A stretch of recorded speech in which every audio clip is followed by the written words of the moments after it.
হোলি কি শুধুই রঙের উৎসব, নাকি এর পেছনে লুকিয়ে আছে এক গভীর ঐতিহ্য?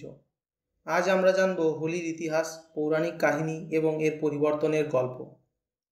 হোলি উৎসবের ইতিহাস হাজার বছর পুরানো। এটি মূলত হিন্দু ধর্মের দুটি গুরুত্বপূর্ণ কাহিনীর সঙ্গে জড়িয়ে আছে।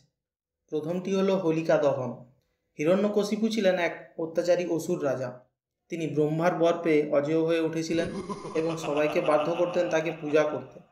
কিন্তু তার ছেলে প্রহ্লাদ ছিলেন ভগবান বিষ্ণুর একনিষ্ঠ ভক্ত। এটি সহ্য করতে না পেরে হিরণ্যকশিপু তার বোন হোলিকাকে নির্দেশ দিলেন প্রহ্লাদকে আগুনে পুড়িয়ে মারতে। হোলিকার ছিল এক বিশেষ ক্ষমতা, সে আগুনে পুড়ত না। কিন্তু বিষ্ণুর কৃপায় প্রহ্লাদ রক্ষা পেল আর হোলিকা নিজেই পুড়ে ছাই হয়ে গেল। আজও এই ঘটনার স্মরণে হোলির আগের রাতে হোলিকা দহন বা চিতা দহন করা হয়, যার দুষ্টের বিনাশ ও শুভশক্তির জয়ের প্রতীক। কিন্তু রং খেলার সূচনা কোথা থেকে? এর উত্তর পেতে আমাদের যেতে হবে বৃন্দাবনে, শ্রীকৃষ্ণের শৈশবে। কৃষ্ণ ছোটবেলায় তার গায়ের শ্যামবর্ণ নিয়ে দুঃখ পেতেন, কারণ রাধা ও গোপীদের গায়ের রং ছিল উজ্জ্বল গৌরবর্ণ। তিনি মা যশোদাকে প্রশ্ন করেছিলেন, কেন রাধা এত ফর্সা আর আমি এত কেন কালো? যশোদা তখন মজা করে বলেছিলেন, তুমি যদি রাধার গালে রং মেখে দাও তবে তো তোমার গায়ের রং এক হয়ে যাবে।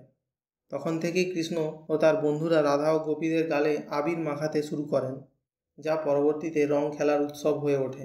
বলা হয় কৃষ্ণই প্রথম আবির বা গুলাল দিয়ে রং খেলার প্রচলন করেন। এরপর এই রীতি গোটা উত্তর ভারতে জনপ্রিয় হয়ে যায়। কালের বিবর্তনে হোলির রীতি বিভিন্ন অঞ্চলে বিভিন্নভাবে পালিত হতে থাকে। ভারতের বিভিন্ন প্রান্তে এক একভাবে হোলি উদযাপিত হয়। যেমন বৃন্দাবনের লাটমার হোলি, যেখানে নারীরা পুরুষদের লাঠি দিয়ে মজার ছলে আক্রমণ করেন।